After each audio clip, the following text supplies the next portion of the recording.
Mga kaibigan, Father Bob, isang paring Karmelita. Tuloy-tuloy lang tayo sa ating mga pagninilay at napakagandang tingnan natin ng mabuti ang mga mensahe na pinapaabot sa atin ng ating mga pagbasa.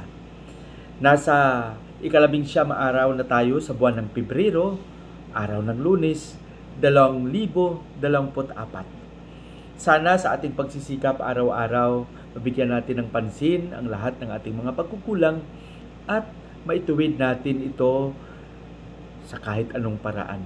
Wala na tayong ibang hangarin pa sa ating buhay kundi ang makapaggawa ng kabutihan. Amen? Sa araw na ito, pakinggan natin ang ating ebanghelyo na ibabahagi sa atin kung ano ang mensahe nito ni San Mateo, Kapitulo 25, versikulo 31 hanggang 46. Alam natin na tayong lahat ay nagsisikap na makadama ng buhay na presensya ng Panginoon at magkaroon ng buhay na walang hanggan. Sino lang ang hindi nangangarap nito? Kaya ito yung pinakadahilan kung bakit patuloy tayong nagsisikap na gumawa ng kabutihan dahil sa isang layunin na makaangkin ng buhay na walang hanggan sa ating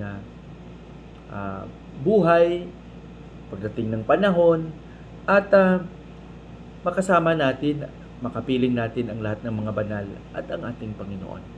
Kaya dito sa pagsisikap, maraming mga katanungan minsan na sumasagi sa ating isipan kung paano natin maipakita na nakikiisa tayo sa kalooban ng Panginoon at naisa sa buhay natin ang kanyang mga kautusan.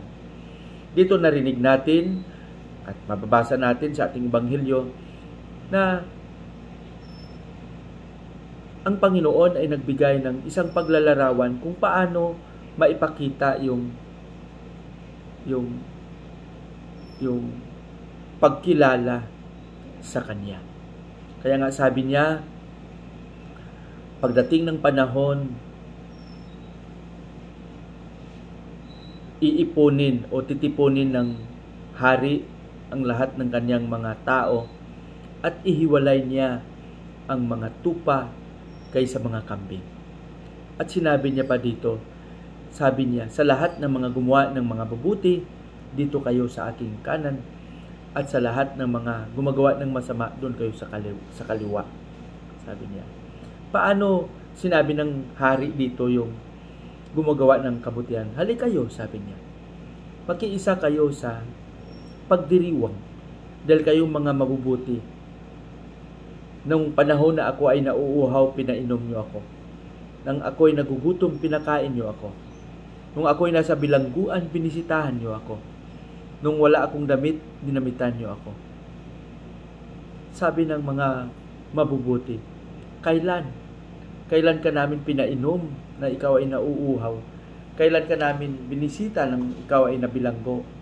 Kailan ka namin dinamitan nung ikaw ay walang damit? Sabi ng Panginoon, ang sino mang gumawa nito sa pinakaabang lingkod ay ginawa nyo at gumawa nito kaysa akin.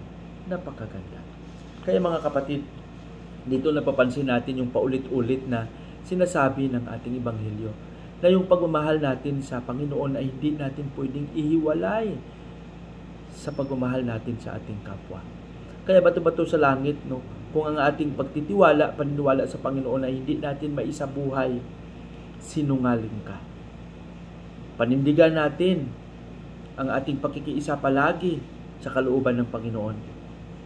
Ang ating pagsasabuhay ng ating pananampalataya na tayo mismo ay maging saksi nito. Ang pagpapahalaga, pagtutulong, at pagmamahal sa ating kapwa, lalong-lalo na sa mga mahihirap, sa mga abang lingkod. Sabi ng Panginoon, ang sino mang gumawa nito, ay gumawa nito sa akin.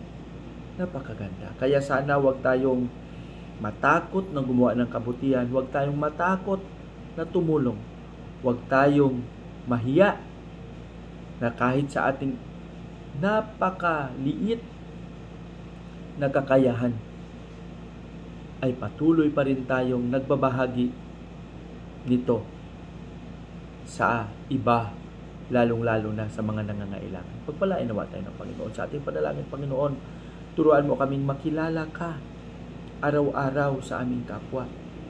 Bigyan mo kami ng kakayahan na mapansin ka, mapahalagahan ka, pinaagi sa pagtulong, sa pamamagitan ng pagtulong namin sa mga nangangailangan. Amen.